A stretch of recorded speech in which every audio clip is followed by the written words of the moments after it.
పంచాయతీరాజ్ గ్రామీణాభివృద్ధి శాఖ మంత్రి ఈరోజు ఒక కీలక ప్రకటన అయితే చేశారన్నమాట. సచివాలయం తన ఛాంబర్లో ఆయా మంత్రి గారు అయితే ఈ విషయాన్ని అయితే ఫైల్ మీద సంతకం చేయడం జరిగింది. సో ఆ వివరాలు ఏంటో చూద్దాం. ఎవడైనా లైక్ చేయండి, వెంటనే ఛానల్ సబ్స్క్రైబ్ చేసుకోండి. తెలంగాణ పంచాయతీరాజ్ గ్రామీణాభివృద్ధి మంత్రి ధనసరి అనసూయ అలియా సీతక్క ఈరోజు బాధ్యతలు చేపట్టారు. తెలంగాణ సచివాలయం తన ఛాంబర్లో వివేద మంత్రాలతో ఆమె మంత్రిగా బాధ్యతలు తీసుకున్నారు. తర్వాత తొలి ఫైల్స్ సంతకం మీద అయితే పెట్టారనమాట.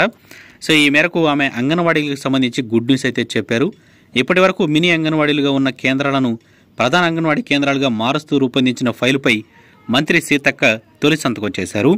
ఆమె నిర్ణయంతో 3,989 మినీ అంగన్వాడీ కేంద్రాలు ప్రధాన అంగన్వాడీ కేంద్రాలుగా మారనున్నాయి. మరోవైపు అంగన్వాడీ టీచర్లకు కూడా మంత్రి సీతక్క తీపి కబురు అందించారు. అంగన్వాడీ టీచర్ల జీతాలు పెంచుతూ నిర్ణయించిన ఫైల్ మీద కూడా సీతక్క సంతకం పెట్టారు.